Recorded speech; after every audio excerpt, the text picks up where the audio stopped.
Okay, this is another highly edited reading of part 1 of chapter 11, The Present Moment, Eternity of Now, which is a chapter in my book, Paradoxical Wisdom, Just Be Kind, and I'll start right in. Sages across many cultures and centuries agree that the most profoundly awakened consciousness exists in this present moment. In fact, some consider the present moment to be the only moment of all eternity. Worries about the past or future are misleading and distracting. All we have is this present breath and, even more ultimately, this still and sacred point between breaths. It lies precariously suspended and balanced between the realms of life and death. There's no need to strive for future inner peace, wisdom, and happiness. We already have them. We're already in paradox or paradise.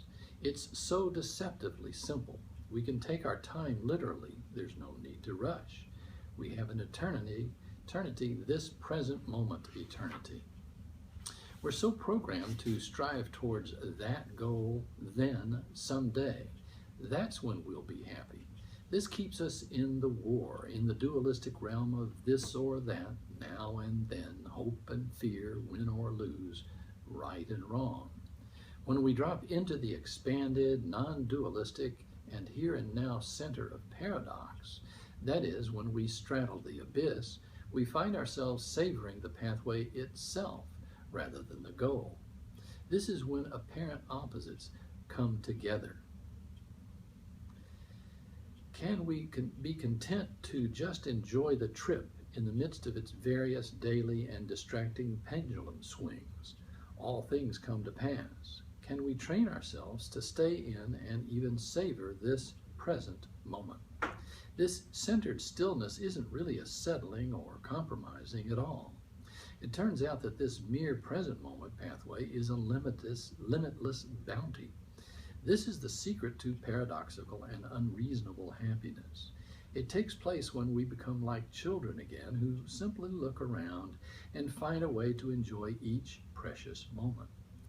It's adults who remain so dutifully and seriously attached to getting themselves and the kids dressed, equipped, and transported on time. Buddhists speak about detaching. They're not merely advocating a detachment from things, others, or pleasures. That would amount to yet another attachment to an opposing and extremist illusion. They mean a detachment from our blinding, limiting, dualistic, and self-imposed prison of either-or misassumptions. Fully embracing the present is the real and centered Buddhist moment of detachment. What a backwards thing. Along our daily pathway, obstacles become our best teachers. Adversities are teaching koans which can dislodge us from our dualistic comparison mind.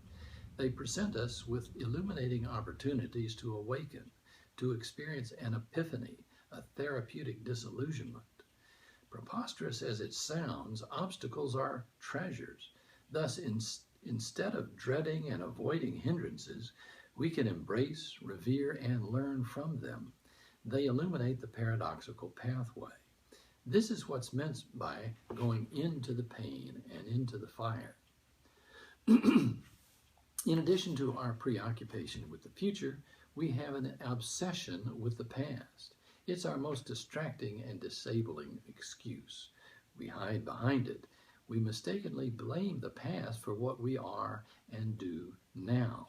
We tell ourselves we aren't able to attempt innovative and illuminating new adjustments because we're so irretrievably trapped within habitual ones. We inherited this or that trait, or we were trained to do so in our youths.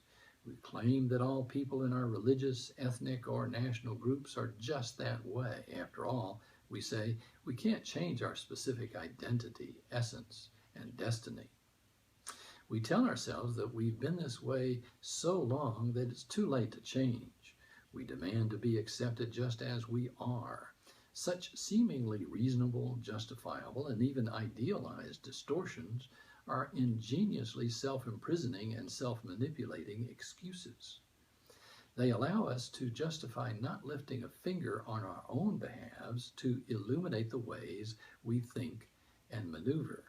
They mire us in our customary self-justified and self-aggrandized misery. They keep us fixated in what we were then instead of graduating into being fully and gloriously what we already are now. We also revisit the past in order to magically rewrite, relive, manipulate, or spin it in a positive way this time. Psychologists call this undoing. We want to somehow magically undo what went wrong then, at least in our own minds, so that we can soothe, rehabilitate, re-inflate, and unfortunately re-inflame our injured and inflated little self-esteems. This can also occur in a backward sort of way during negative inflation when we devise and justify our self-created victim role. To make matters even more confusing, neuroscientists tell us that there's no such thing as completely accurate and objective memory. We inevitably distort and spin the facts of past events ever so slightly, and thereby we depict ourselves as having been less thoroughly defeated, conned, humiliated, or mistaken. We depict ourselves as having been much more victorious, admirable, heroic, or heroically victimized then. We tell ourselves that we saw it all coming. That's the ticket. We weren't really fooled at all. We were just being cagey. We feel so much better when we tell ourselves such self-congratulating and self-aggrandizing lies. As with all illusions, this preposterous effort to rewrite and reinvent past events has no actual substance or reality. Like rainbows, its inflated mirages remain ever unattainable. They recede just out of reach. It's never enough. As with all addictions, each retelling can never end the matter. The stark and deflating reality of what actually happened keeps intruding, and thus the self-inflating mirage keeps fading away in the distance. Thus, self-deceptions must be repeated and embellished compulsively and endlessly as we obsess on the past. Paradoxically, such repetitive and escapist efforts to rewrite the past keep us all the more imprisoned within it. They block us from living actively, fully, and authentically in the present. It would be healthier and more honest to choose to face the past squarely. Let it be as it actually was. Let it end there. Let it go. Be here now, so to speak. As I like to say, it couldn't have been otherwise. It was what it was, and we were what we were. Human, flawed, naive, foolish, mistaken, learning, and yet not yet awakened, pure and simple. Indeed, we were terribly, thoroughly, and mortifyingly fooled about almost everything that really matters, and no amount of revision and wishful thinking will change that. In fact, the full acceptance of our inevitable failure to grasp the trickery of the cosmic con game during our youths, this is key to our most profound and enlightening awakening. A central task of enlightenment is to let the past be without regret, blame, excuses, replays, spins, or victimizations.